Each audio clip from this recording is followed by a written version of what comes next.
welcome everybody to yet another program of the Rhinebeck Historical Society. We're honored this evening to have Shannon Butler with us.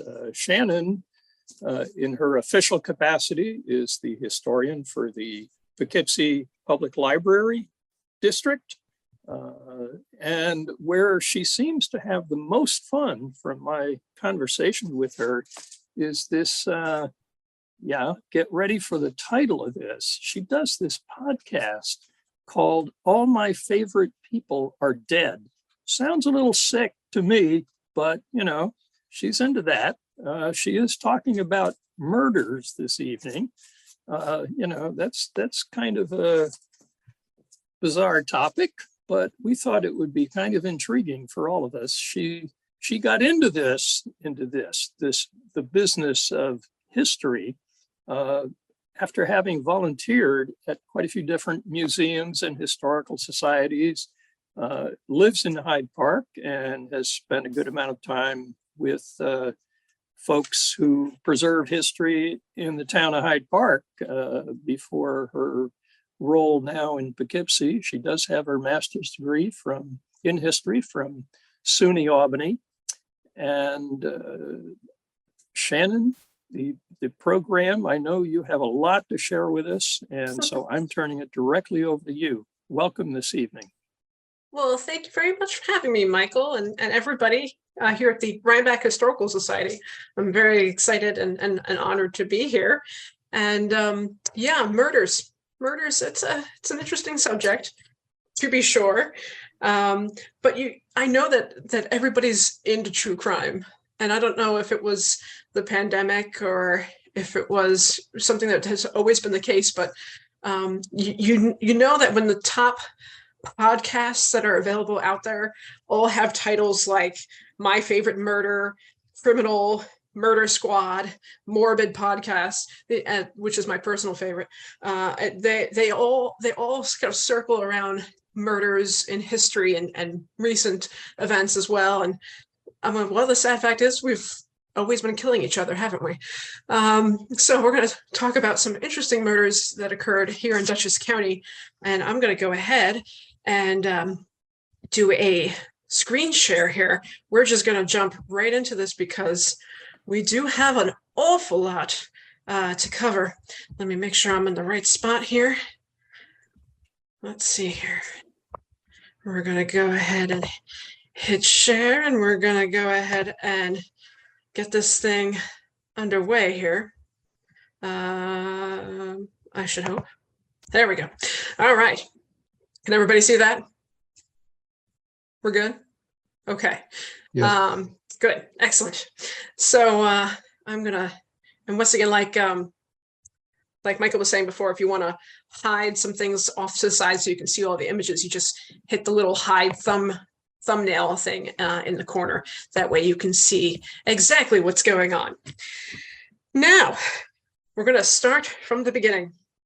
One thing is it was quite true of the past few years of the pandemic, and I'm going to share a meme with you at the moment. When you realize the only two things you have accomplished during the quarantine was gaining weight and learning how to dispose of a dead body. It's true. I feel like I learned quite a lot of that. But all kidding aside, we're going to jump right head first in. And Michael, I actually lied to you last night. I do have a Rhinebeck murder. It's a tiny murder. I mean, all the murders are kind of terrible, but this particular murder, I couldn't find a whole lot of information on, just a small sliver of documentation here and there. We're gonna jump right in and focus on this particular instance. And I thought it kind of amusing that in 1804, we have this real messy case. This one led me to an interesting find in an old newspaper in Poughkeepsie, a newspaper that I hadn't heard of before, actually, called The Political Barometer. This took place in, as I said, in all places, Rhinebeck. And Peter Shaver, a man of about 43 years old, suddenly struck his own sister, Barbara, in the head with an axe. The newspaper claimed that Peter was insane when he did this, and he was immediately apprehended and brought to a jail in Poughkeepsie. Though it did take a while before he was finally tried and executed. Now here we have two mentions of Peter Shaver in the Poughkeepsie Journal, as a matter of fact, and they're both on the same page. One is an advertisement for a pamphlet that was being produced by the newspaper, and another one is a notice by the Dutchess County Sheriff Joseph Thorne that all constables were needed to bring Shaver from the courthouse to this place of execution on July 19th, 1805.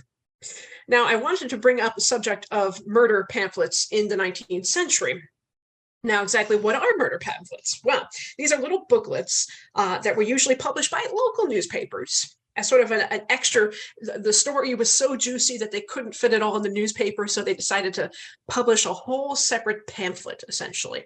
So these little pamphlets would be sold at the newspaper's publishing office and would easily sell out, particularly if the murder was pretty gruesome. People loved that stuff back in the 19th century, too.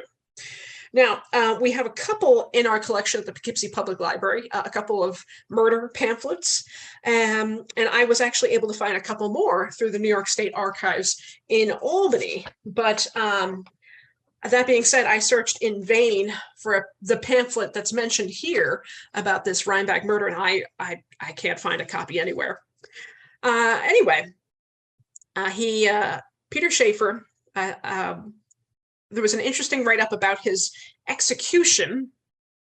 When these are the couple of the 19th century pamphlets that I mentioned, and we're going to talk about these particular murders from these murder pamphlets later on. Now, as I said, I found a interesting write-up about Peter Shaver's execution, which was in 1805. He must have found religion during his stay in prison, because suddenly there were at least 4 or 5 priests that attended him on his way to the gallows.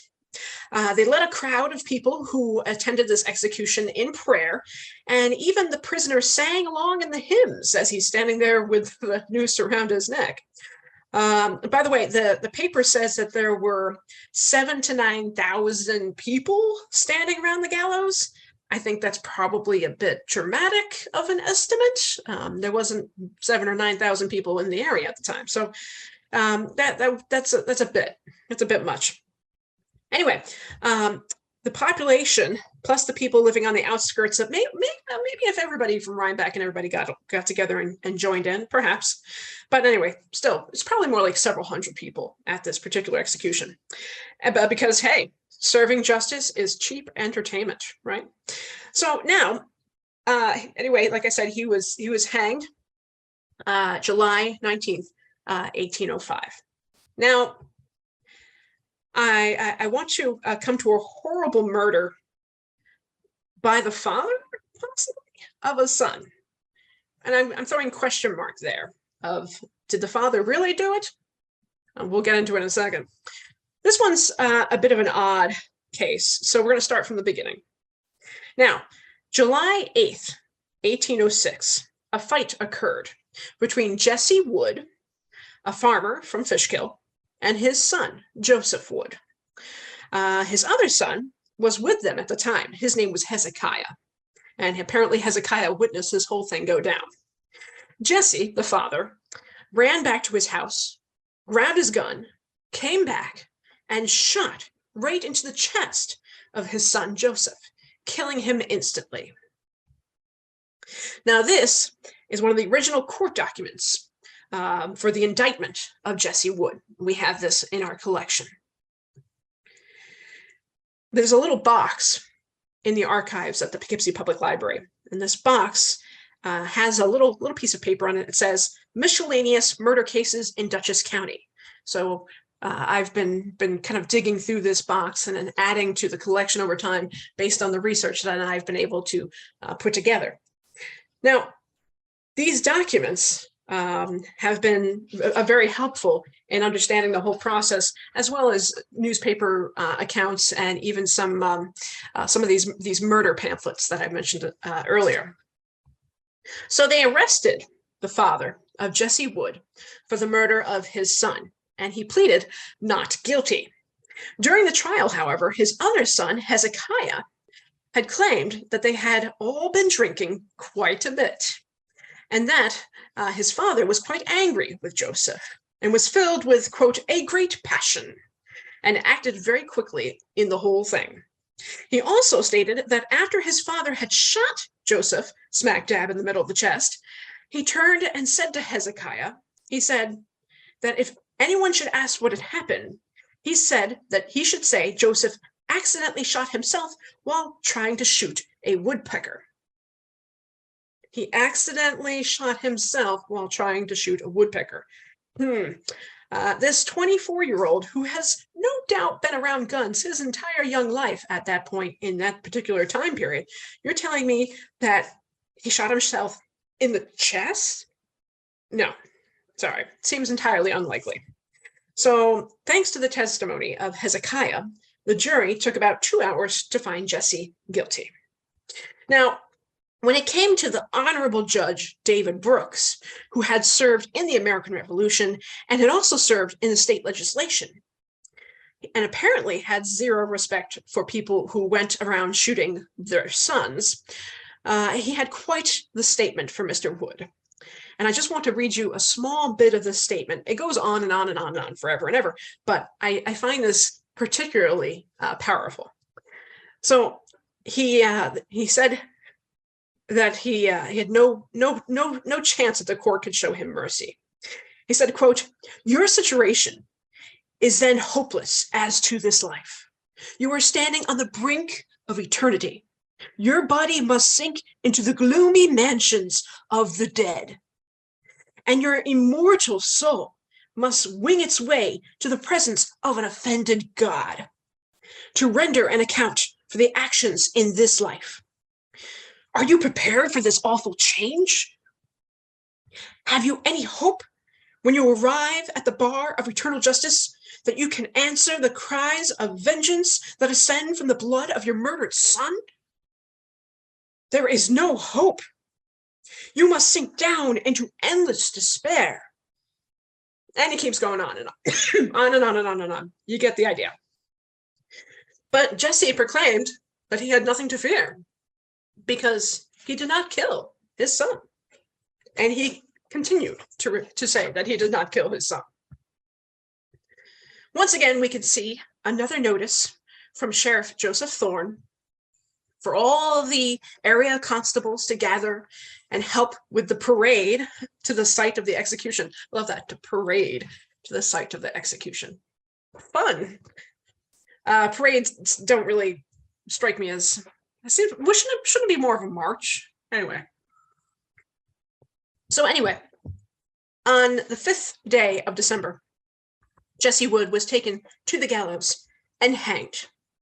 Now, here is where the weird rumor pops up. Because remember, I said that this case is a little bit odd because apparently a rumor began spreading around years later that on his deathbed, the other son, Hezekiah, he gave a confession that it was actually he who killed his brother and pinned it on his father. However, I have not been able to find any evidence of this deathbed confession, just rumors. So we're going to have to go with what the court had to say. And here's a interesting image of a 19th century execution. That's, of course, we don't have images going back to these actual cases, these early ones. We'll get more images later on, but this is just a rendering of what it probably looked like here in Poughkeepsie. Okay, now we're moving into 1841, and this murder appears to have been a crime of passionate anger. And the Poughkeepsie Eagle filled over an entire page's worth of space for the trial itself, proclaiming in the Poughkeepsie Journal, they said, quote, "We occupy a large portion of this paper with a full report of the trial of James Fitzgerald for the murder of Michael Quigg in this village July last. It will be found so interesting that we presume no reader will regret the absence of variety from our columns in order to make room for it. So they were quite sure that you were going to want to read about this murder and not what's going on in Washington. And here's just a small tidbit of that full page write-up of this particular case. They weren't kidding. They literally half the paper is just about this particular trial. So let's get into it. Michael Quigg was an Irishman who worked as a contractor and was an ore digger. He had an employee named James Fitzgerald, and the two seemed to have issues with one another. There was a lot of fights going on. Silas Haight, who worked as a magistrate for the village of Poughkeepsie, had already heard of Quigg and Fitzgerald fighting one another from time to time, and quite frankly, threatening to kill each other. Quigg had blamed Fitzgerald for stealing tools from him on several occasions. Now, Fitzgerald was boarding in the home of Henry Whalen, when suddenly he stormed out just before dinner on July 10th, 1841. He made his way towards a small bridge that crossed over the Fallkill stream, and that's where he had a run-in with his boss, Quigg. Now, we're just going to show you, this is probably where this took place. There's a little bridge going over the Fallkill stream, and this would be Dutchess Avenue here. So this is where he was headed, right about that particular place where I have that red circle. Now, when he got to this bridge and he encountered his boss, he beat him within an inch of his life with a rock, just a big rock that he found on the side of the road, and then he fled the scene. Now, others heard a man yell out, and they ran to the scene. They ran to the bridge to find Quigg on the ground with a beaten and bloody face. He was carried to the home of Patrick Welsh, where a doctor could examine him, and it was determined that the stone that had been used to beat his face was found by the bridge. Quigg died shortly thereafter. Now, if we compare maps, this is where I believe the incident took place in modern day mappage. So we have heading up towards Little Italy here. That's Verrazano crossing there. You can see right off to the left the steeple of Mount Carmel Church. And I think this is right about where it took place, because there's a bridge right behind where I snapped this, or where Google snapped this image. Tiny bridge, of course, a modern one now. So anyway, interestingly, the trial, which the newspaper felt the need to mention in full detail, they said there was women sitting in the courtroom watching the trial, which was something brand new for this particular time. The jury took 2 hours to find Fitzgerald guilty of manslaughter in the first degree, and he was sentenced to life in prison. He was sent to Sing Sing. And here is a later image of Sing Sing, pretty similar to what it would have looked like when he was there. Next up, we have Mr. Wesley Pine, who is rumored to have been a man with some problems. At least that is what the defense would claim. While on the other hand, he may have been a jealous man who wanted money or love, or it's hard to say. On July 9th, 1848, Mrs. Elizabeth Russell was at her home, just north of Pleasant Valley, while her husband and sister went off to church. So she was basically in the kitchen preparing the evening meal while the family went off to church. Mr. Wesley Pine entered her home and claimed that she owed him $200. She professed that she was unaware of any monies owed, and she said her husband may have owed him, but she was not aware of this. Mr. Pine called her a liar. He then pulled out an Allen's patent revolver pistol that he had purchased from William Berry, a gunsmith on Main Street in Poughkeepsie, and he just purchased it just days before, and he shot her through the chest, and the bullet went through her 7th rib, missed her heart, and lodged near her spine. Dr. Calvert Canfield showed the bullet to the courtroom that he had pulled from Mrs. Russell before her death. Now, the poor, sad husband, Mr. Benjamin Russell, had gone to church that day, and when he returned, he found his wife mortally wounded, being carried into the kitchen with blood all over her dress. He had said that she knew this shot would be the end of her life. She was saying that as they were walking her through the kitchen, that she was going to die. And it did. She did die. Now, another man who was in the house at the time of the shooting, John Gio, said he narrowly escaped with his life. And the little girl who was also there was too afraid to even speak of it. For the prosecution, it was clearly an open shut case. The man shot down this innocent woman in cold blood. There was some mention that Mr. Pine had been romantically attached to Mrs. Russell. But it's hard to say. We don't really know.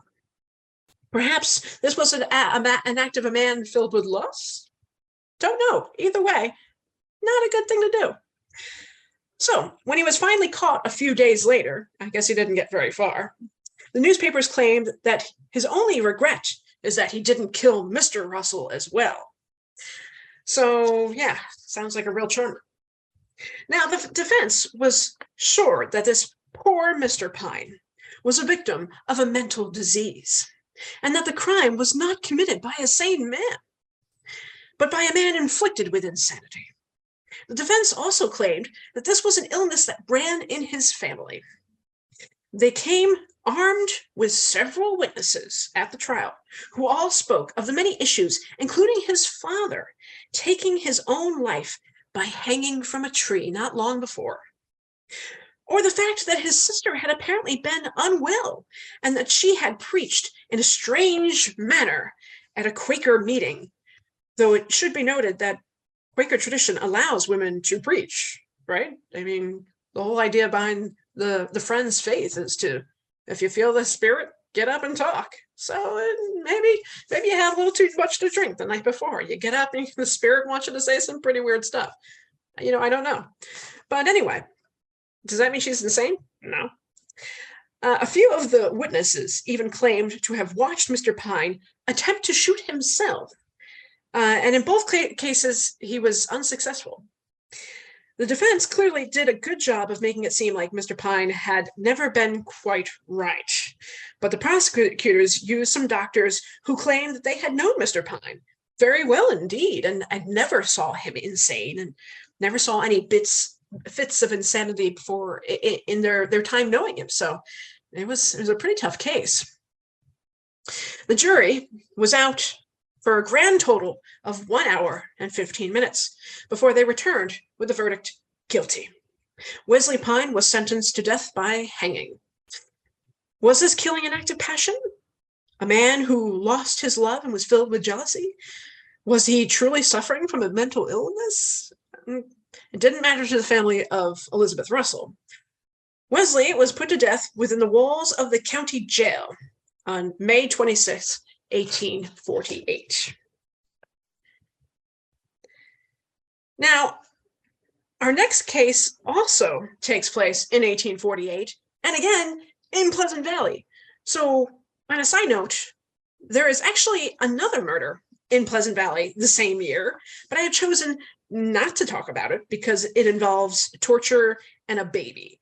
And I'm like, this is already more than enough stuff, right? We're not going to go there. However, that being said, what the heck was going on in Pleasant Valley in 1848? That's my question. What was in the water? I don't know. The last time I did this presentation, someone piped up who apparently lives in Pleasant Valley and said, it's just freaking Pleasant Valley. So, okay. Now, on the morning of May 25th, 1848, Richard Wall and several other men who were employed by John Newcomb of Pleasant Valley, he was having them build a stone wall on his property. His next door neighbor, Dr. Joel Devine, did not seem to approve of the location where they were building this wall. Witnesses claimed that Dr. Devine was angry of the placement of the wall, that it blocked a road that he had access to. Dr. Devine had gone to speak to the workers several times during the day, in fact. and informed them that if they knew what was good for them, they would stop building this wall. Divine's own workers were out in the field, and they saw him go back and forth, yelling at these workmen. A young woman named Hannah, who had been working and living in the Divine household, testified that Divine came storming into the house saying, "That damned Irishman has torn up my bridge." And he ran upstairs and he got his gun. His wife begged him not to go outside, but he stormed out anyway. Always listen to your wife. Seriously. Other witnesses, including people who worked for the doctor, saw him go in the direction of one of the workers, a guy named Richard Wall, who was working on this wall. The other men who were working with Wall had gone off to collect some more stones when the doctor approached Mr. Richard Wall. Edward Hilliker, who had been working for Divine, said that he heard Divine say to the victim, quote, "Richard, I have told you of this long enough." And then he heard a shot and saw the smoke, and Richard disappeared from behind a fence. Divine then turned and walked towards Hilliker and said, "This is the second Pine case. If they go according to the law, if they don't go according to the law, they must suffer the consequences." Now, when he said, "This is the second Pine case," he is no doubt thinking about the Wesley Pine case that was going on at the same time. And he knows he's in trouble. Now, a rather shocked Hilliker responded to his employer by asking, "You haven't shot the Newcomb's men, have you?" And Divine answered, "I have." So Richard Wall was shot through the head and died very soon thereafter. Dr. Divine walked back to his house, and it didn't take long for him to be arrested. Now, it begs the question, what was going on in his head? Well, apparently he was clearly suffering from mental illness. Now, at the trial, and this is a photograph of the Dutchess County Courthouse on the corner of Main and Market, Divine pleaded not guilty, and his lawyers were saying that this was an issue of insanity. The prosecution certainly had enough evidence that Dr. Divine had shot Mr. Wall during the case. But the defense brought in several witnesses that claimed that the doctor was not well in the head, including his own father. Abraham Divine walked right up to the bench and proclaimed, quote, "I am 84 years old and the father of the prisoner. My wife and myself were own cousins." That's not a good start.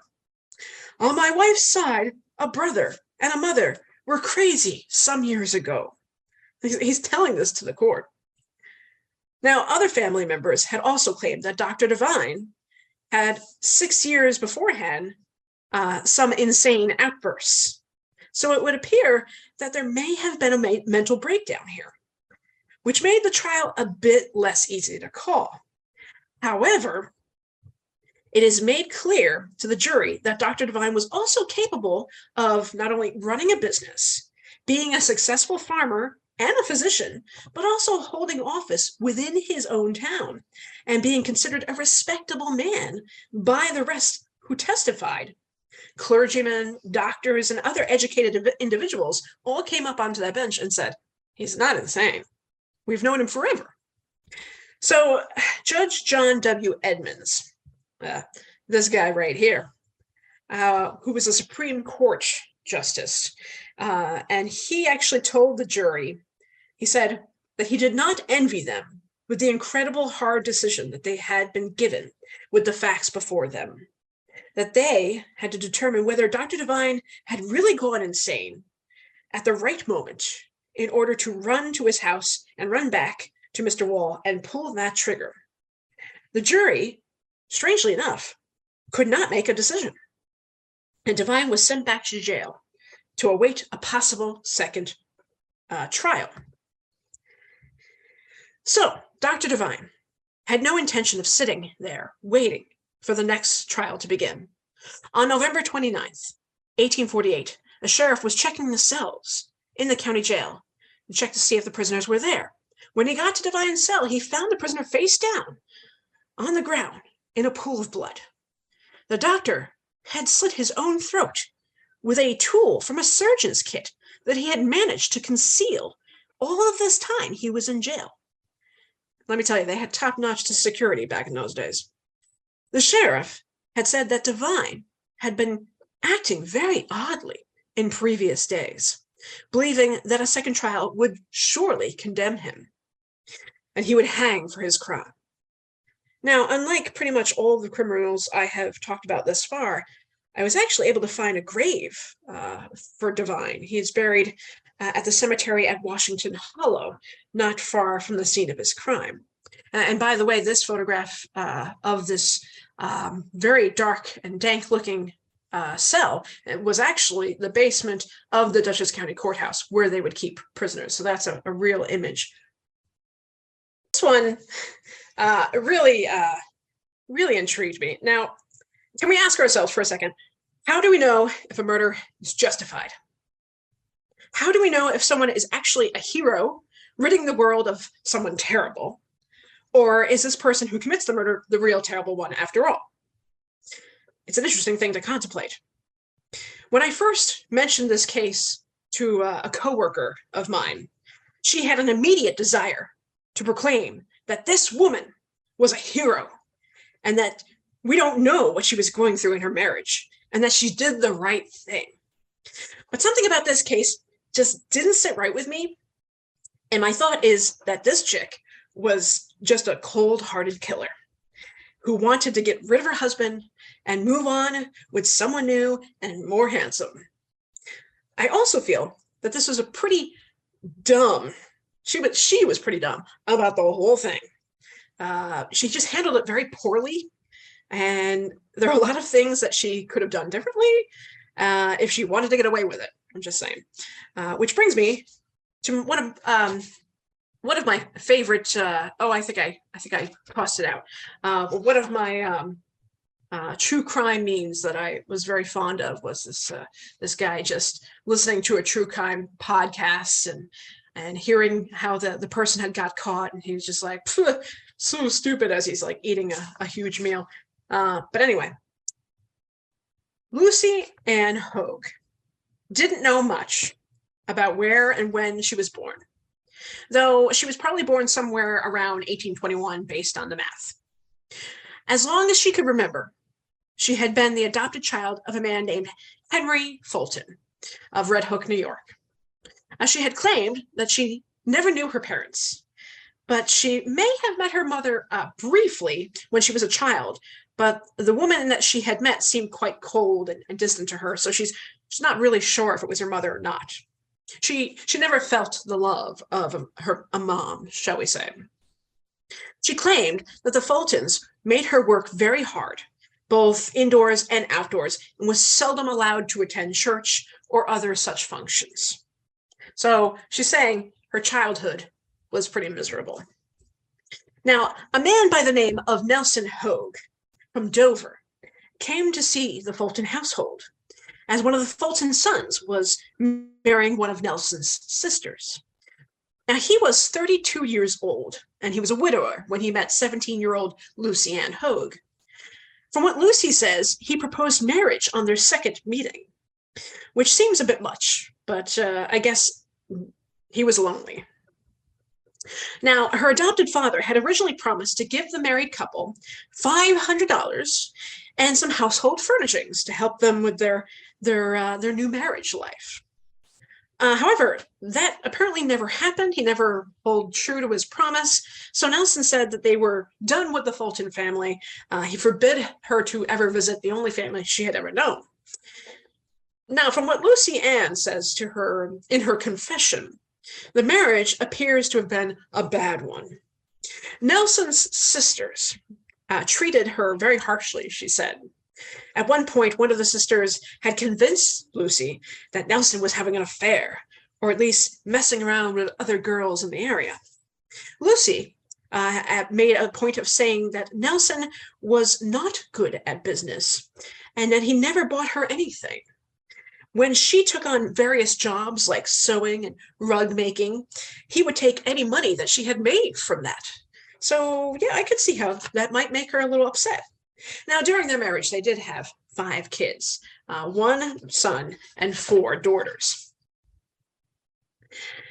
This is from her confession that she actually laid out later on. She said, quote, "I often helped in the fields, besides doing my housework alone. I frequently assisted Nelson in raking hay and topping off stacks on Sunday afternoons. So from the sounds of it, she worked pretty hard, but also it's the 19th century. Isn't everybody working pretty hard?" Now, Lucy claims that when Nelson began having some real money problems on a piece of land that he purchased, that's when his health became quite feeble, as she put it. This would have been in the spring of 1851. She also made the point of saying that Nelson had always suffered from headaches on a regular basis. Meanwhile, at the trial, everyone who knew him, from his sisters to his lifelong doctor, had said that he had always been very healthy and was sometimes prone to the occasional headache, but otherwise healthy until the spring of 1851. So right around this time, Nelson took in a boarder who was also going to be working on the farm. And this man was William Somers. This horticultural hunk is not the actual Somers, by the way. I'm just kind of using it as a reference. Now, Lucy claimed that she had no interest in him when he showed up at their door. But at the same time, she also couldn't help but mention how he played a mean fiddle. And that was incredibly appealing to her. Now, in June of 1851, Nelson apparently became so ill that he could no longer work in the fields. Dr. Hooker was called in to examine and prescribe some medication. Lucy claimed that Nelson sent her and William to New Milford, Connecticut, to get some money, ham, clams, and oysters. Just for reference, here is a map from 1850. On the map, you can see the home of Nelson Hogue, in that red circle right there. And New Milford is just across the border, so not terribly far. But it would have taken them the majority of the day on a horse and cart to get there, do their shopping, and get back. During the trial, Mr. Treat, a man from a store in New Milford, claimed that Lucy had purchased arsenic at this time. But she claims that she had never purchased arsenic at any time in New Milford. There were differing opinions on what happened when Lucy and William got back. Nelson's sisters claimed that Lucy prepared the oysters for Nelson and would not let anyone else see her prepare them, nor would she let anyone, including the children, eat them, but they were only for Nelson. But Lucy claims that everyone partook in the oysters, including her and William. The next morning, Nelson began to complain of stomach problems. Lucy also said that he wasn't speaking much, but when he did, it was always of his losses and disappointments and how melancholy he was, setting the scene for a suicide, perhaps? Now, a few days later, when Nelson was still unwell, Lucy said she was going out to the store to get some things, and he told her to go to the Wheelers' store, where they must have had a line of credit to use. She also claimed that at this moment, he gave her a shilling to go buy some arsenic. He said that he needed it to kill the rats that were on the farm and eating the grain, but not to tell anyone that she was buying the arsenic. Now, when she got to the store, she put all of the groceries on Nelson's credit, with the exception of the arsenic, which she gave the clerk the shilling for. The clerk, whose name was Whiteley, warned her of how poisonous and dangerous it was, and she put it in her pocket and left. When she got home, her husband had told her to hide the arsenic in a cupboard so the children wouldn't get to it. Now, later on, he showed her how to fix the arsenic into some Indian meal and place it under some of the old timbers for the rats to get to. When she got back from doing this, Nelson had told her when she got back from doing what Nelson had told her to do, she found him in bed, holding the vial of arsenic, of what was left of the arsenic. And she proclaimed that at this time, that he went on for quite a bit, once again mumbling about his disappointments and his losses, and that he couldn't do anything right, he said. And he began to pour the vial into a teacup that was on the bedstand, while he was telling her not to tell a soul about what he was saying and doing. And he suddenly drank the arsenic. Even though her husband had said to keep it out of the children's hands, and the clerk said, "This is crazy poisoning stuff," she didn't think the stuff was actually going to kill him, but it did.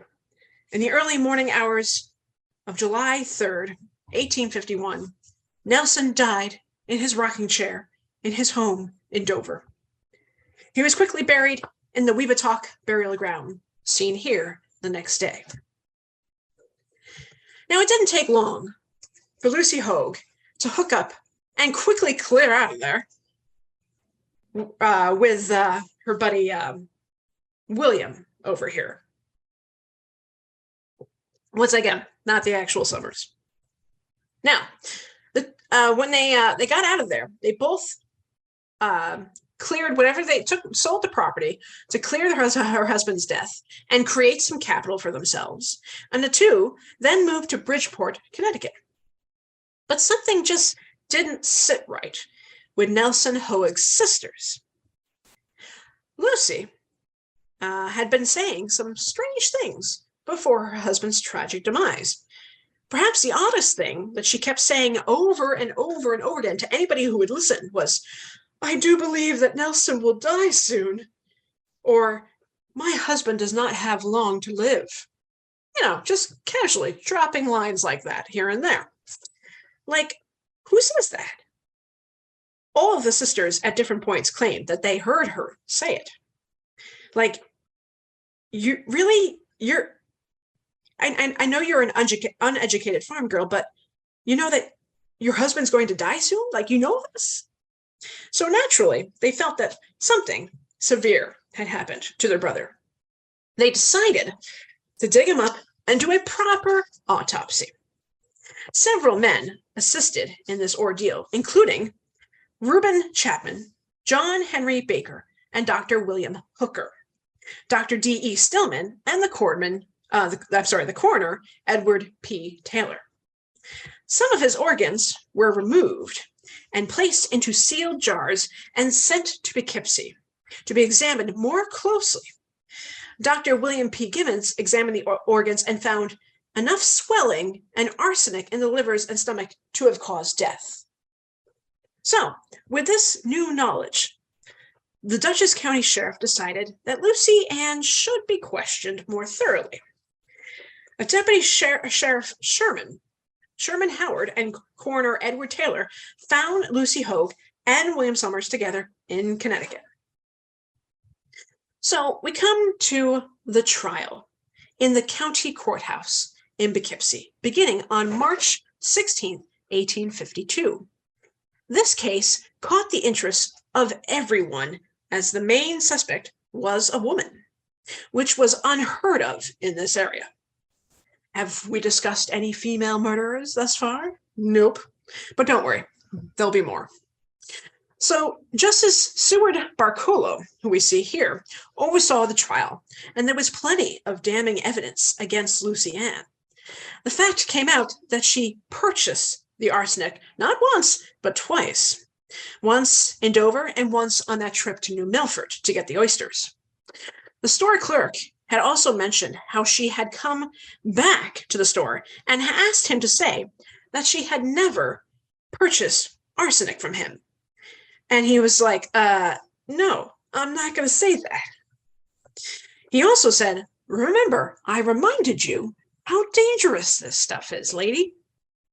The sisters of Nelson Hogue kept hearing Lucy say, like I said, "My husband's going to die soon," very, very frequently. Also, she kept insisting that she didn't know what arsenic was, and that she hoped to be struck down dead if she ever had touched the stuff before.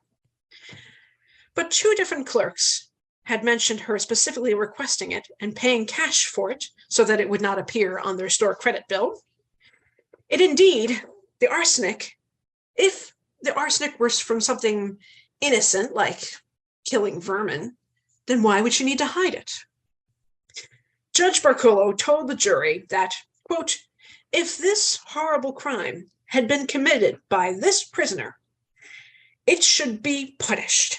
You stand between her and the public, and your duty is to both. If she is innocent, you must preserve her from the sword of the law, which is now suspended over her head. You are not to presume she is innocent because she is a woman, nor because she has children, nor because of the punishment, which of course would be death. This is a picture of the courthouse at the late 19th century. Now, after only 2 days of witnesses, testimony, the jury did not take long to find Lucy Ann Hogue guilty of murder. She was informed that she was to be hanged by the neck until dead on the 7th of May. However, that date would end up changing. I don't know if they realized it at the time of the sentencing, but Lucy was pregnant, and they were forced to move her execution date until after she gave birth. Oh, the child, by the way, was her lover's, Mr. Summers. She gave birth to a little girl on April 20th, 1852, in her cell. Now, this fellow right here, Washington Hunt, the governor of New York at the time, wrote a letter to the Dutchess County Sheriff Alonzo Maury, saying that it was best to hold off on the execution so that she could nurse the child, but that the execution should still totally happen. Like, she definitely deserved to go, but give her a second with the kid. Now, Lucy sat in her prison cell with her newborn baby. She was informed of her new execution date, which would be July 30th, and also that she wouldn't be alone. What's this, you say? Lucy would share the gallows with this man right here. Now, nobody seemed to pay much attention to the, quote, half Negro, half Indian. This prisoner, all anybody cared about him was that he had raped his stepdaughter, which then caused her impending death. Based on this pamphlet, Jonas Williams was born in 1825, the son of former slaves, and that these former slaves had both died from cholera not long before he committed this ghastly crime. Jonas, unlike Lucy, had been brought up in a happy childhood and even knew how to read and write. Lucy never learned those things. He was a church-going man and apparently had good morals and character until he supposedly hooked up with a woman named Letitia Pervalin. He claimed that she had made his life miserable and he wanted to leave her, and she threatened to kill him, and so forth. It got a little messy, but at the end of the day, he went into a crazy rage and ended up trying to kill this girlfriend of his, but ended up killing her daughter instead, and in a horrible, brutal way. I'm not going to go into full details here, but it was intense. Now, they decided that that both of these people, Lucy Ann Hogue and Jonas, should be killed together.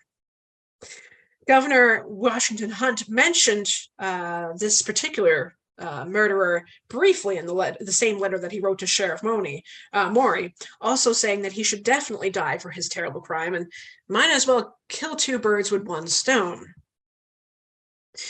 So, on July 30th, now perhaps the saddest thing of all here is that just a few days before, they had to take the baby girl that she had just given birth to and take her away. So she proclaimed, quote, "Now let them execute me. I have nothing left to live for." So she went fairly easily to the gallows. Now, the gallows were constructed inside the main hall of the Dutchess County Courthouse, so right in here. The pamphlet that was produced read, quote, "A gallows constructed for the purpose had been erected in the main hall, which could be seen through the windows. And about these were all the morning gathered miscellaneous groups of eager gazers at the pieces of wood and iron weights and ropes, straps, combined in the machine that stood firm, staunch, immovable, silent, and ready and waiting to do its quick and sure work. My goodness, they sure did love a good execution back in the day. The crowds that gathered around the courthouse were so crazy that they had to bring in extra guards. This was such a big deal. Lucy was only the 4th woman in New York State history to be executed. So this was and being executed right here in Poughkeepsie, which was a major issue. Both Lucy and Jonas walked quietly into the hall, and both were dressed in white. Sheriff Morey asked them if he and his staff had treated them kindly during their stay. They both said yes. Like, yes, sir, we'll give yourselves 3 stars on Yelp. The food was so-so, though. Anyway, sorry. So a little prayer was said, and at 12 noon, Lucy Ann Hogue and Jonas were hanged. Oh, and one more thing. If you're wondering what happened to her lover boy, William Summers, there was a trial for him, but he was acquitted. And their child, who was born in prison, ended up in an orphanage, and I could not find anything more about her. Now, keeping in the theme of lady killers, which, by the way, is an excellent read by Tori Telfer, anyone interested in true crime and history in general, because a lot of these stories and these ladies go back quite a ways. This is a quick and easy read. We have it in our bookshelves at Adrian's Memorial Library, so check it out. Anyway, our next murderer is actually a female serial killer, and who is active right here in the Hudson Valley, and then right here in Dutchess County as well. Let me introduce you to the infamous Lizzie Halliday. Now, when I first learned about Lizzie, I was kind of bummed out because at first, it looked like all of her killings were done across the river. And I was reading and checking it out. I'm like, wow, she is really active in Sullivan County, it looks like. But then I discovered that her last murder took place right here in Dutchess County, so in a state hospital. So I thought, oh, good, I get to talk about her in Dutchess County murders. So let's talk about Lizzie Halliday. Let's start from the beginning. Oh, also, we're starting to come into the era of more images in newspapers.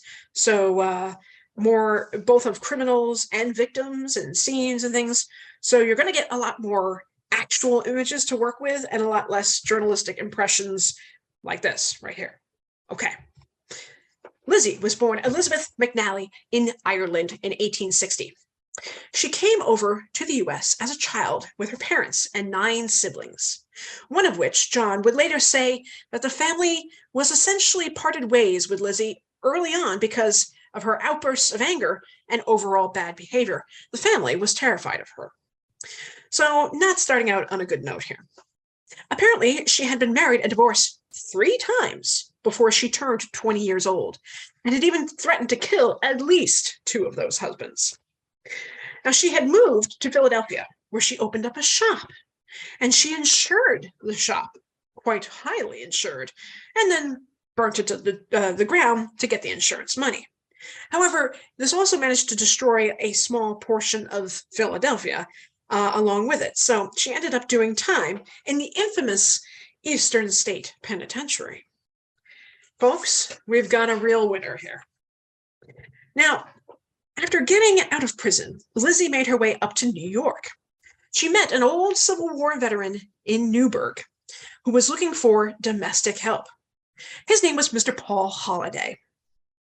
Now, she agreed to work for him, but after a while, he discovered that it would be cheaper for him if he just married her. Yay, free labor. So she agreed and settled down with Mr. Halliday on his farm in Burlingham, New York, in Sullivan County. Now, he had been married once before, and he had some adult children from this marriage. All of the kids had moved on with the exception of one son who was apparently mentally handicapped. So he was still living on the farm.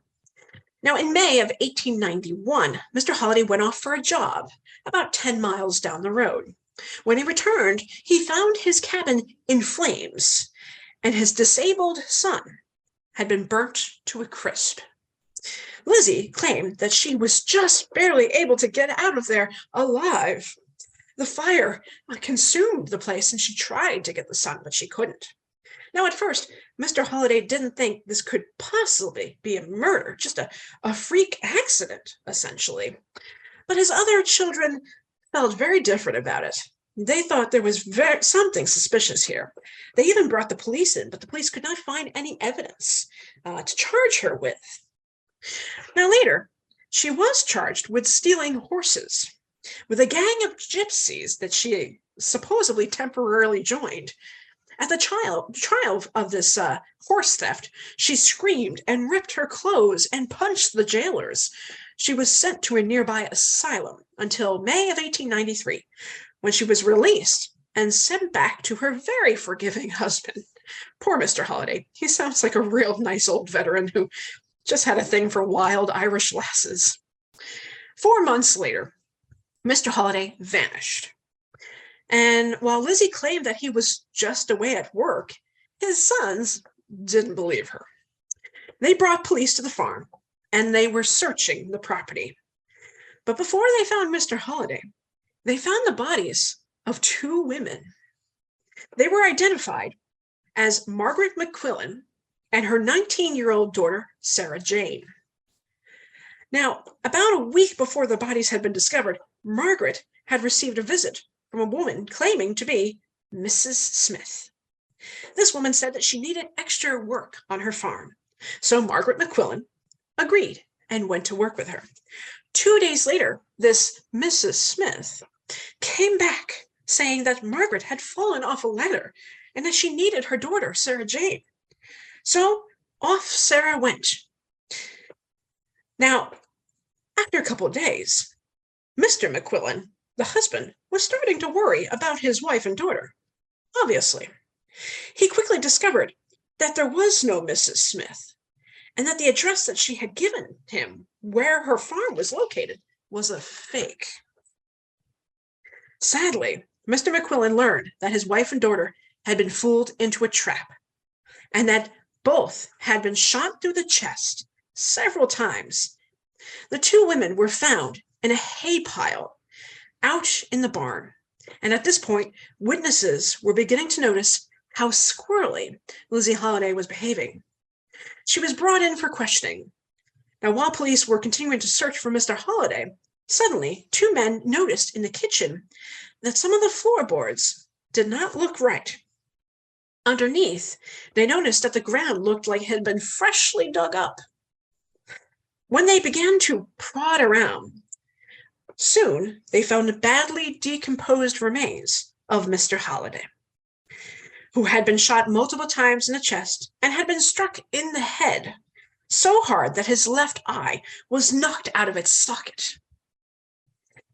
Now, on September 8th, 1893, Lizzie was sent to jail in Monticello, where she put on quite the show by screaming and swearing in her jail cell so loud that the people outside in the streets could hear. Now, in October 1893, a very famous reporter named Nellie Bly decided to pop in for a little visit. Now, of course, Nellie Bly was famous for faking her way into an insane asylum to do some investigative reporting on the conditions. And she made her way into the jail in Monticello to see Lizzie. When she first entered the cell, she noticed the look and feel of the place, with lots of newspaper clippings and drawings of beautiful women all around. Nellie tried to break down Lizzie's condition and determine if she really was insane or if this was just cold-blooded murder. She sat in the cell with her and tried to get any information that she could, but she quickly determined that, quote, she looked at me with what was meant to be a stupid expression, but the cool, cunning gleam of her small pig eyes betrayed the workings of her remarkably shrewd brain. so she had quite a lot to say about this. Now, if you haven't been able to tell, what with all the press drawings and things that I could come across, the newspapers ate this stuff up. They loved it. This is the sort of stuff that really sells newspapers.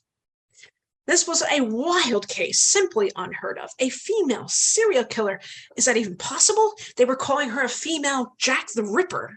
And she played the insanity game a bit too hard.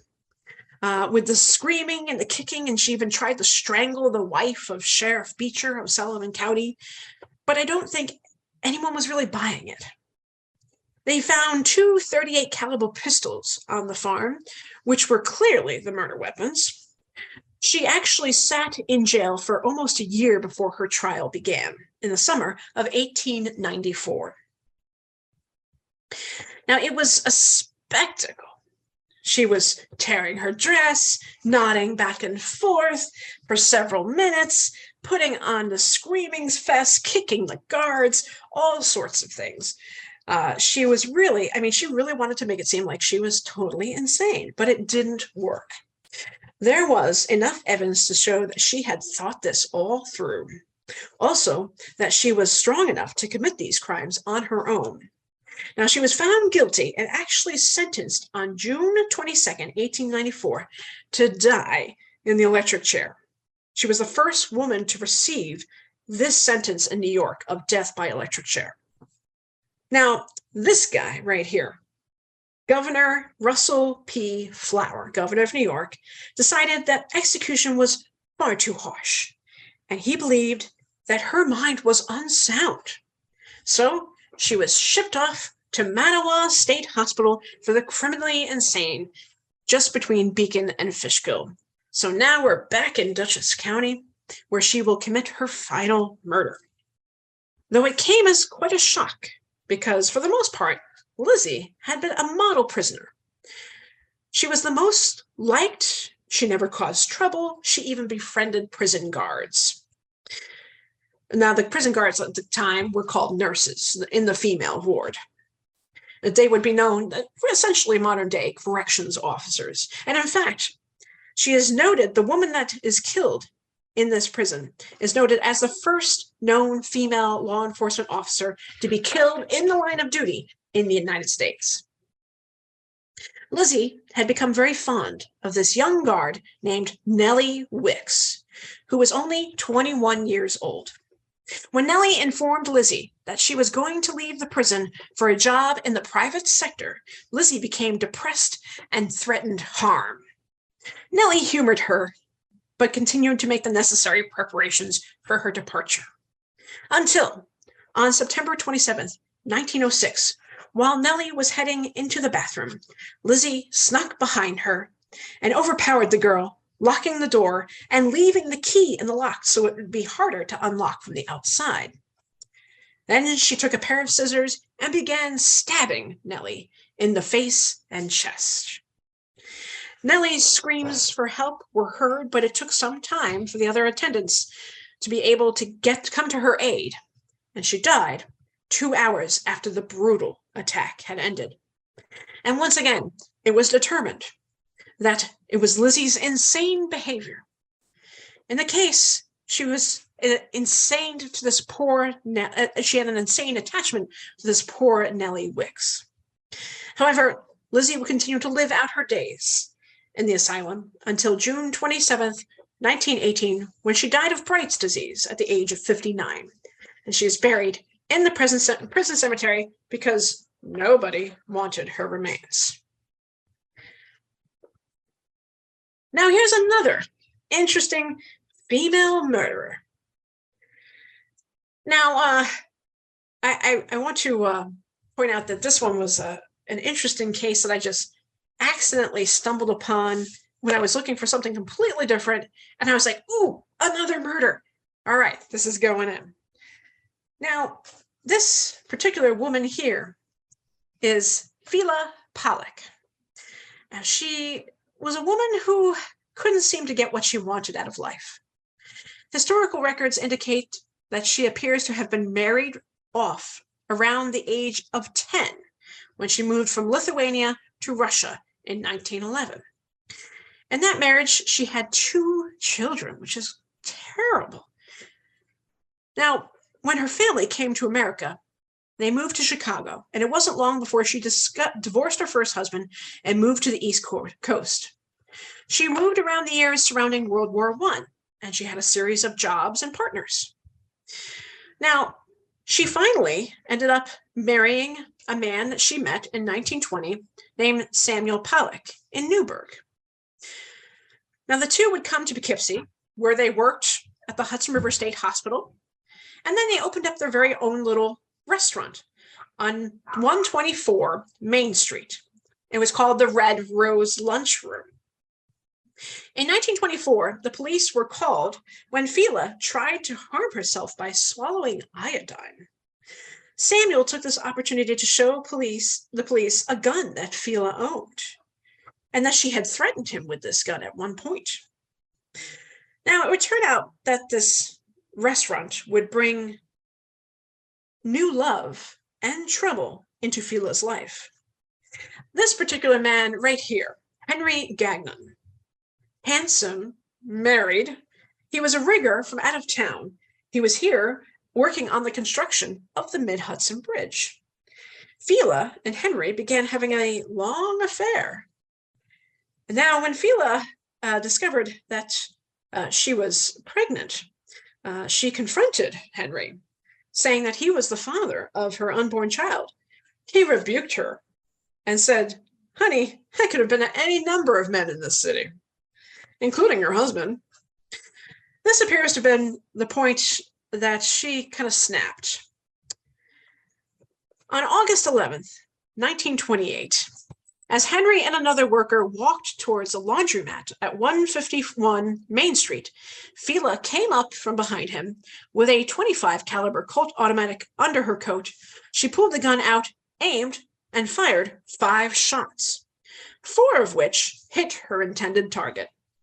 While Henry lay on the sidewalk bleeding to death, Fela casually walked back to her restaurant as stunned witnesses watched from all directions. When she got back to her restaurant, she calmly informed the waitress, "You might want to call the police." Policeman Wilson Van Wagner took Fela into custody, and she surrendered willingly. While she was sitting in the Dutchess County jail, she proclaimed, "I am happier now than I have ever been in a long time." She also said that she needed no lawyer and was happy to pay the price for her crime. She smiled as if everything was right with the world. Well, that would quickly change. Here we have a modern day photo that I took thanks to the excellent gentleman in the basement of the Dutchess County office building. This is the jail cell in the basement of the Dutchess County courthouse. It is no longer in use anymore. In fact, when the HVAC guys heard I was coming over to photograph this, they were kind enough to go in and remove all of the stuff that was being stored here, literally up to the top of this cell. Within a few weeks of her imprisonment, her disposition had changed. She was starting to feel this first-degree murder charges were suddenly getting a little bit scary. And she said, "Well, I didn't want to kill him. I just wanted to hurt him a little bit." She was assigned a lawyer, but there was another problem at hand besides the murder. Fela was going to have a baby. On January 29th, she was taken to St. Francis Hospital, where guards stood watch until she finally gave birth. On February 1st, Fela gave birth to a boy. Newspapers proclaimed, quote, "The Dutchess County Jail will have a new inmate, not a prisoner," within about 2 weeks. She named him Henry Gagnon.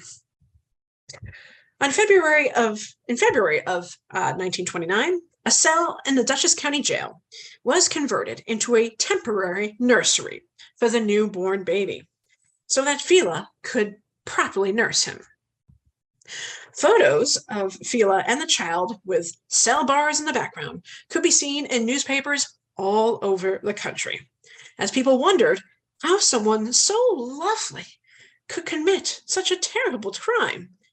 In March, Fela's attorney William Mulvey brought in Dr. Clarence O'Chaney from the Hudson River State Hospital to examine the mind of his client.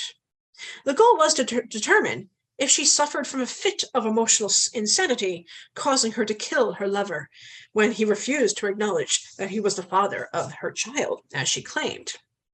Meanwhile, District Attorney Alan S. Reynolds was preparing his own file of evidence as he hoped to send Fela to the electric chair, child or no. He said that this was a cold-blooded murder. Reynolds also worked to keep the newborn child out of the courtroom during the trial, as he felt it might sway the jury. Now, when the trial began in early April, there was no shortage of witnesses. Plenty of people had been on Main Street and saw this all take place. Others had seen Fela and Henry together as a pair. Most important of those witnesses was a man named Astride Pertrain. That's a great name, Astride Pertrain. He had been a roommate of Henry's, and he remembered seeing the two of them together in the room on several occasions. He testified that he had been next to Henry that day and saw Fela come up from behind with a pistol under her coat. And on the 6th day of the trial, Samuel Polak, Fela's husband, testified for nearly 7 hours on the details of the affair between his wife and Henry and how it destroyed their marriage. At the end of the trial, attorney William Mulvey brought in yet another doctor from the Hudson River State Hospital, Dr. William Thompson, who declared that Fela was indeed insane when she fired the pistol on August 11th. He said, quote, that she was not capable of distinguishing between right and wrong. However, D.A. Alan Reynolds also brought in his own team of alienists, aka psychiatrists, who all declared that Fela was sane when she did this, and it was just a big mess, essentially. The jury rejected the idea that Fela was insane, but they did believe her attorney's theory that she didn't mean to kill Henry, only to scare him. Justice George H. Taylor, who presided over the case, believed that the jury had already been too lenient with Fela, and he sentenced her to the maximum of 10 to 20 years in Auburn prison. Her infant son would serve part of that time with her in the prison sentence as well. She was paroled from prison on July 5th, 1935, and she moved to Pennsylvania, where she appears to have remarried and lived until her death in 1939. All right, I've got one more juicy one. Can you stomach it? I hope so. This one is particularly gruesome. This is our last murder for the evening. Although I have tons, we're going to stop at this one. This one's a doozy. Now, how many of you recognize this house? It's a very beautiful house. Here it is today. This is number 16 Garfield Place, a beautiful part of Poughkeepsie's architectural history, and the scene of one of the most brutal and bloody murders that occurred in the early 20th century. The man who purchased this home in 1918 was this gentleman right here, Mr. J. William Shatz. Shatz was the son of Adolph Shatz, who had begun the manufacturing business in New Haven. In 1918, J. William brought the business to Poughkeepsie, and you might know it as Shatz Federal Bearing Company, a big factory that was once here in Poughkeepsie. Now, Shatz had been married and divorced from his first wife by 1931. He was spending time with this woman right here, this lovely 24-year-old Mrs. Florence Quick Carroza, who had been married to a state trooper, but was estranged from that marriage and living with her parents just a block over on Academy Street. Also living in the house was Shannon Butler, a native of Japan named Gentaro Yakimaya, but he was most commonly referred to as Yama, and a young woman named Sadaka Otsaka. They were living as servants and living in the servants' quarters on the 3rd floor. Now, Yama and Sadaka were posing as husband and wife. Yama's actual wife was in the nearby Bowen Hospital, suffering from tuberculosis. Sadaka was not Yama's wife, but was in fact his sister-in-law, which was kind of weird and downright wrong by 1930s standards. Now, on the night of Saturday, December 19th, 1931, around 7 p.m., J. William Shatz had given Yama an order, to which he apparently sassed back. But Shatz said nothing about it.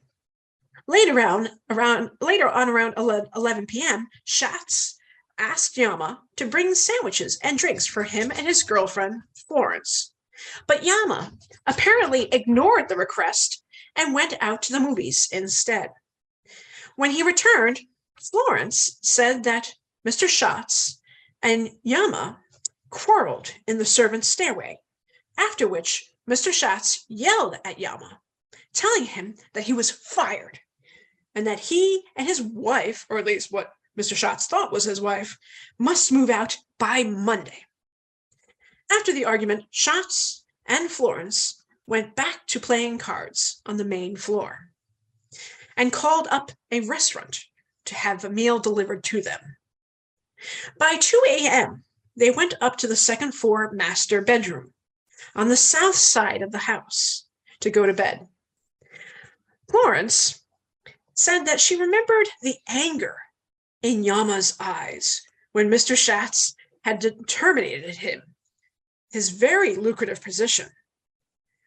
She decided to lock both of the bedroom doors. There were 2 different entries into the master bedroom.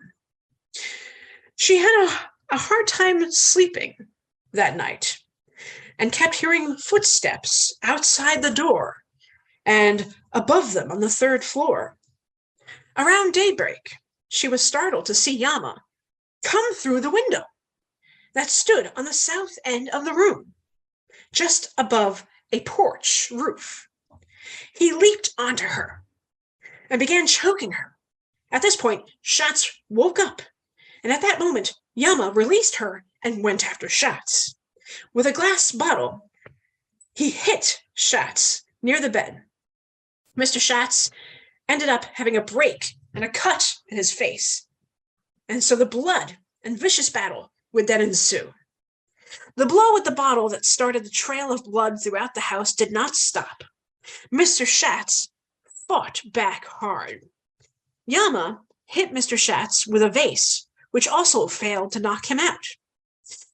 Then Mr. Shatz made a break for the hallway with Yama in pursuit. Florence made her way out into the hall, but was grabbed by the woman, Sadaka, who had appeared from the servants' wing and started beating up on her as well. The fight made its way down the stairway into the front hall of the house. Yama had somehow attained a paring knife and was slashing at Mr. Shatz near the front door. And Yama was able to toss Mr. Shatz, who then fell and hit his head hard, causing him to become partially unconscious. Yama then began to attack Florence, trying to choke her.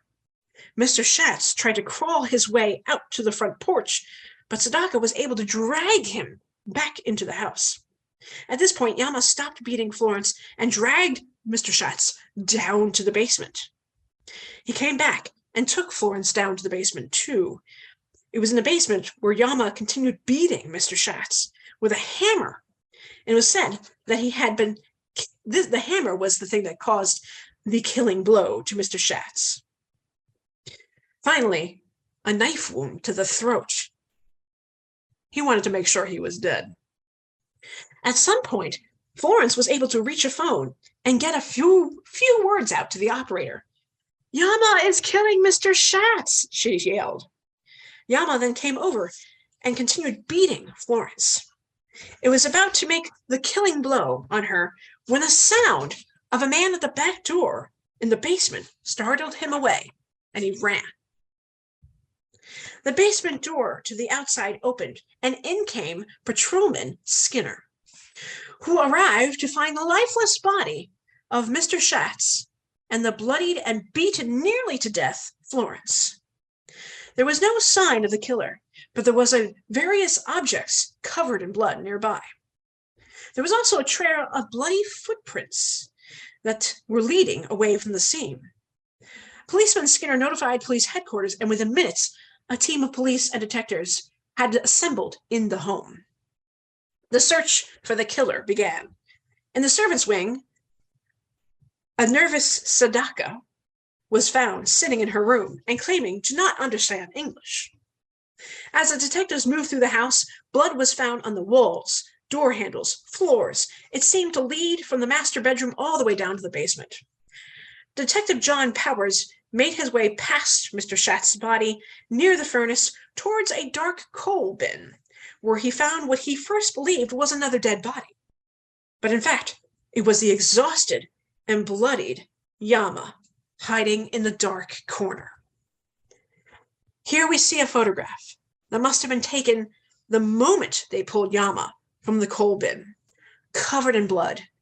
In fact, the blood is still dripping from his hands into piles on the tile floors below.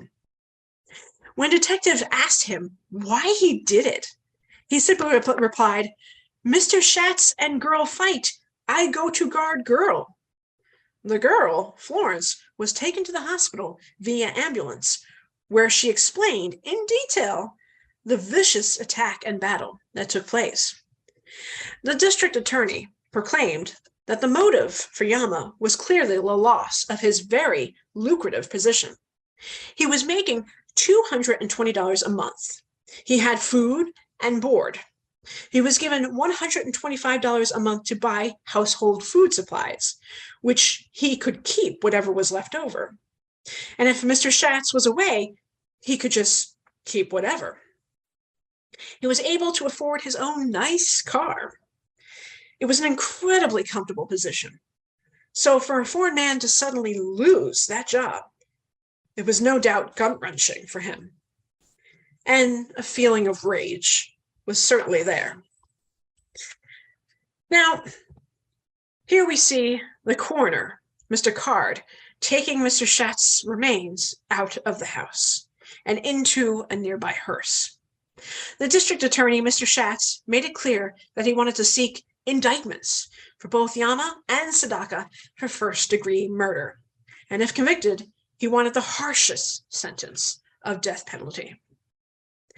In the first few months of 1932, the trial of Yama and Sadako was in the front page of every newspaper. It was quite the sensation given the time period. There's a Great Depression going on, there's Prohibition, but people still want to read about the murder of a wealthy man in a grand house in a fancy neighborhood. Now, Yama confessed to his crime, and the defense tried to make it seem like Yama had a harsh head injuries growing up in Japan, that he was hit many times, and that led to quick bursts of anger. He denied that he had planned to kill Mr. Schwartz in retaliation for his firing. And Sadako, she had denied any part in the killing or the beating of Florence. But it took only 2.5 hours for the jury to find them both guilty. Yama was found guilty of first-degree murder. Sadaka was found guilty of second-degree murder. While Sadaka received a sentence of 20 years to life at the Women's State Prison in Bedford, Yama got lucky.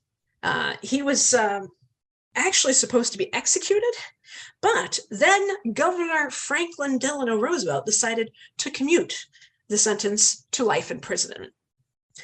And actually, while Yama was sitting in prison, his real wife, Sadaka wasn't his wife. His real wife was ill here in Poughkeepsie at Bowen Hospital, which is now Dutchess County Community College. Well, she finally died in that hospital on January 7th, 1937. So he actually was allowed to leave the prison under guard from Sing Sing to go to the burial of his wife at St. Peter's Cemetery. Much to the surprise of Dutchess County residents, by the way. Now, Yama was released by Governor Dewey in 1953 stating time served. He had actually written a cookbook while he was in prison that became very popular in Japan. Like, he was becoming a celebrity in Japan because of his cookbook. So he was deported back there as soon as he was released from prison. In June of 1933, another trial took place for Sadako.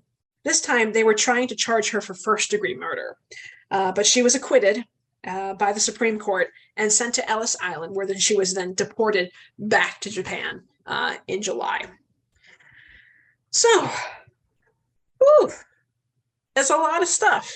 And like I said, I cut out a bunch, but there we go. The jailhouse does not look comfy.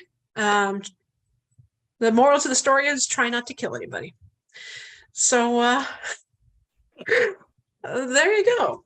Just thank you, Shannon. You picked some pretty gruesome aspects of our history here.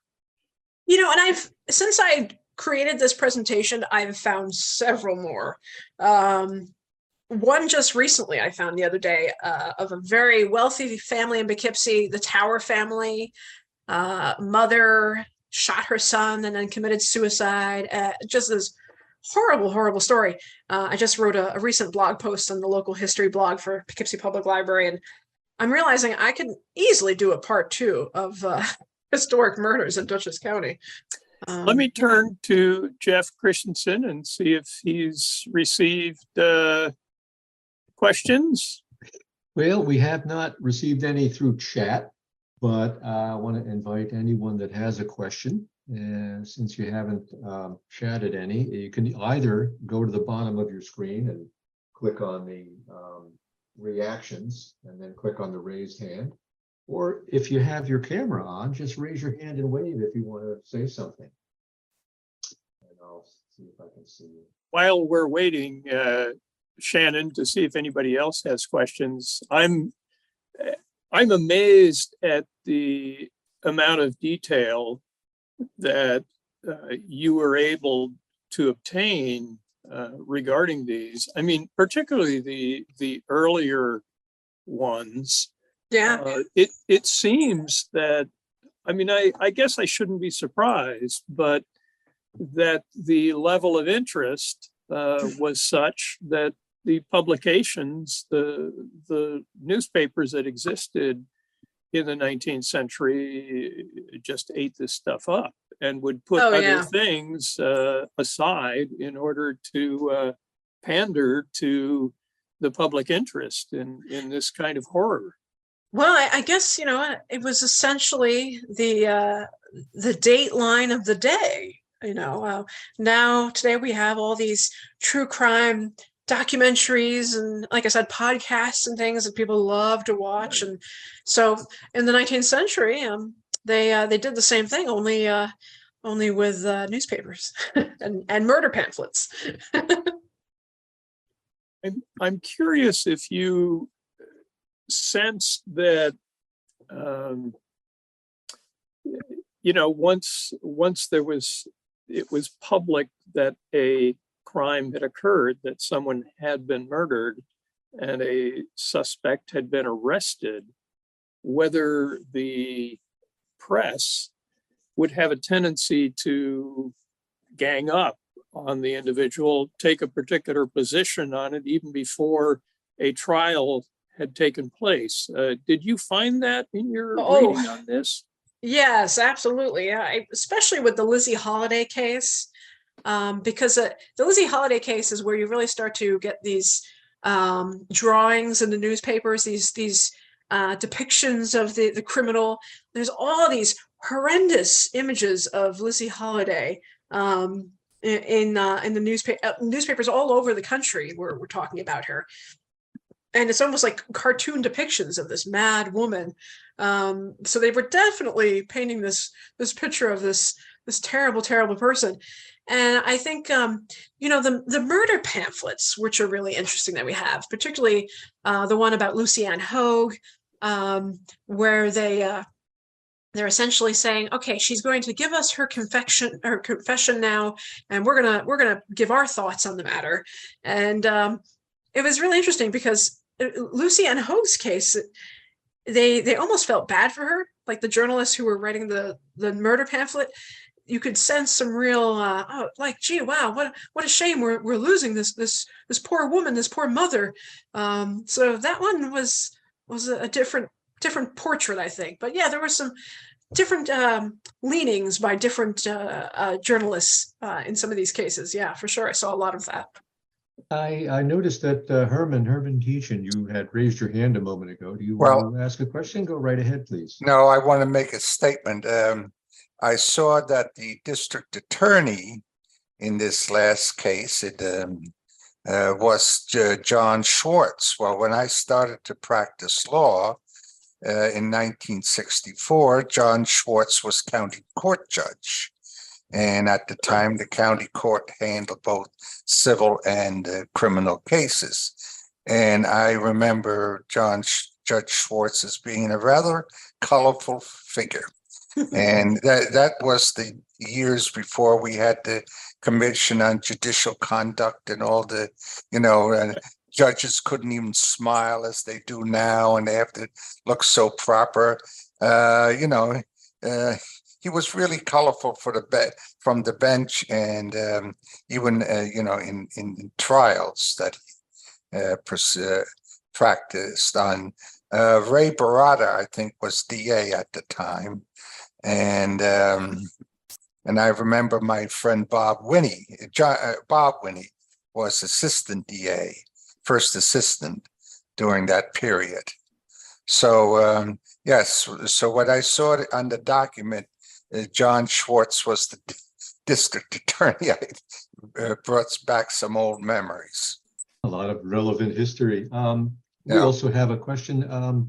Mount Rutson Studio, do you want to unmute yourself and go ahead? You need to unmute yourself. Hi, Pat. Pat, you need to unmute yourself. Yeah, you need to. There we go. I got it. I'm Pat Kuhn. I'm under my business name for whatever reason. I have no idea. It seems like your presentation basically is based upon solved murders. I believe there's quite a lot of unsolved murders. I know personally, my grandmother kept scrapbooks back from the 20s all the way to the 60s from the town of Clinton. And there was a family that was murdered. And I don't know if you found this, the Germond murders. Yes. And actually that was solved recently by it was. Yeah. And the reason I don't talk about the Germond family murders in this program, I was going to, but then a man approached me who wrote a book about how he solved the case fairly recently. And it turns out it was just a disgruntled neighbor who did the killing. But yeah, I was going to talk about that, but then my library actually invited this author to come in and talk and show his evidence and his research. And in fact, my original discussion had a lot of unsolved murders in it, but I pulled them all out tonight because I wanted to keep this under 2 hours. Yeah, I get it, because I think there's a couple in Rhinebeck too that were unsolved. So okay. I just, to me, that's fascinating. It's fascinating how somebody can actually get away with murder. But sure. But all right, I appreciate you telling me about that book. I'm going to have to get a copy of that book because my grandmother kept detailed newspaper clippings from that murder. Oh, sure. I think it happened close to them. Yes, it's Dr. Vincent Cookingham is the man who wrote it. Okay. Yeah, it's not an easy read. It reads like a forensic science thing, but that's okay. It was a gruesome murder, so I wouldn't expect yes. it nonetheless. So. Yes. Well, I think Pat's going to read that book. Also, James Matrondo, you have your hand raised. You want to unmute yourself, please, James, and go ahead.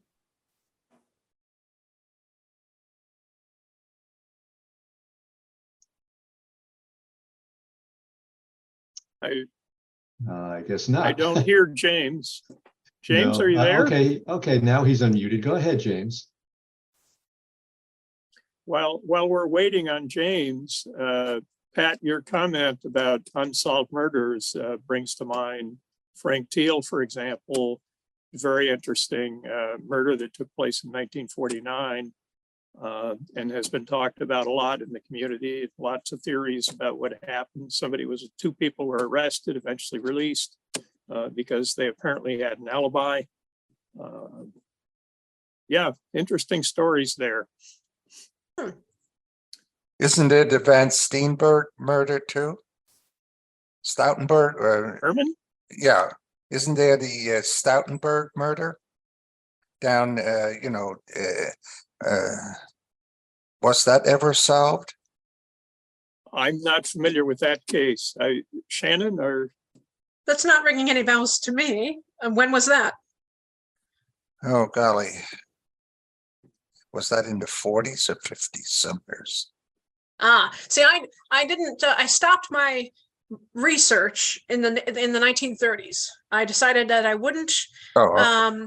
I wouldn't do anything too recent where there would be people still connected to victims and so forth. So I decided to focus mostly on 19th and early 20th century murders. But I could talk about. I'm sure if I do some real digging, I can find a whole bunch more. And the attendee who's going by the name Rhinebeck, you've got your hand raised. Do you want to unmute your mic and go ahead?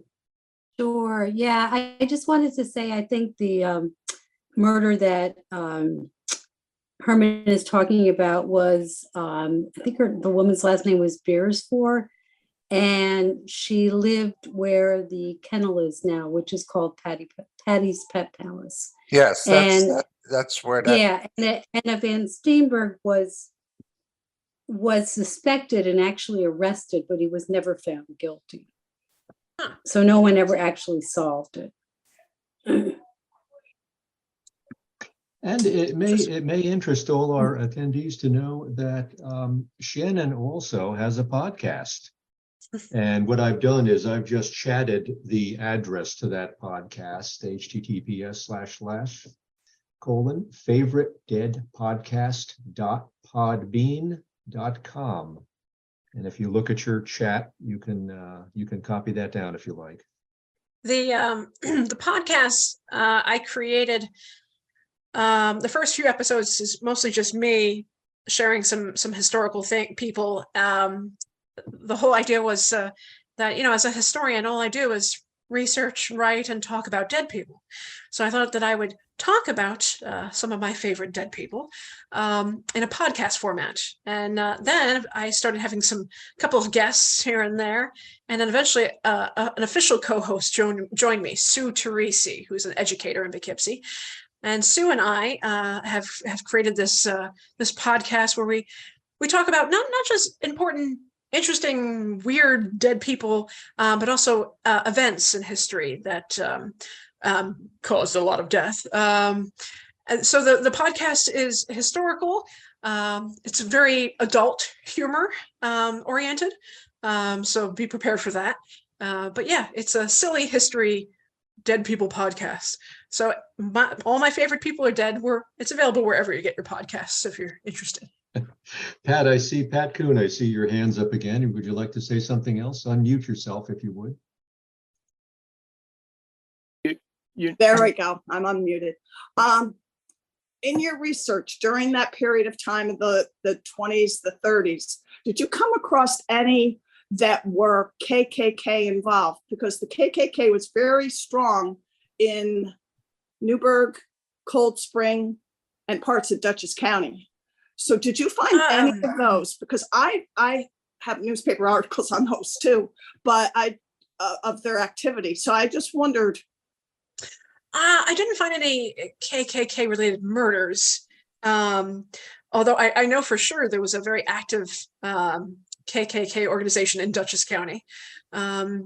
Strangely enough, my partner, I think either his great-grandfather or great-great-grandfather or something, had been a member, and he actually has some of the pieces from that some of these meetings that were held in the area for this organization. So it's kind of weird. But I didn't find any murders related or connected to them in my research. No. My family was on the other side. my grandfather was run out of town by the KKK with a cross burned on his front yard in the town of Clinton. And I've got the articles about that. So that's why I just wondered how strong they were in the area, if you found anything. But then again, it probably would be in those unsolved murders because they would go under the radar and nobody would ever stand up to give witness. That's quite possible. I didn't find any connections to that, but I could do some more digging. That's another book or start another podcast. I just, it's, you got to be careful what you dig though, because there's still, like you said, your partner has things. You got to be careful because you turn over a rock, you can find a snake. So you gotta.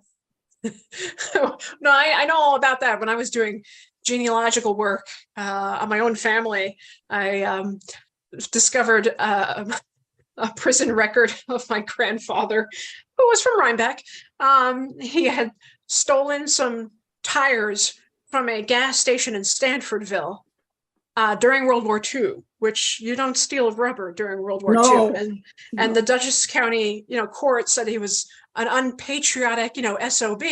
So they tossed him in Elmira prison. And I was able to find this prison record and this mugshot of my grandfather. And so I said to my father, I was like, Dad, did Grandpa really? And he's like, yep. Yes, he did. And so it's just like, when you do enough digging, you find things that you're well buried. And I'm like, well, okay. If we go ahead, Pat. I enjoyed your presentation. Thank you. Now I'm going to mute myself and I won't ask any more questions. Thank you. Thank you. We appreciate your questions. Shannon, you've done a wonderful job. The research that you've done is absolutely remarkable. Thank you. You're a great historian, and we just appreciate your talk tonight. It's so wonderful. Oh, thank you very much. Thank you very So much, much. Shannon, for bringing all that detail together and presenting it in a very persuasive manner.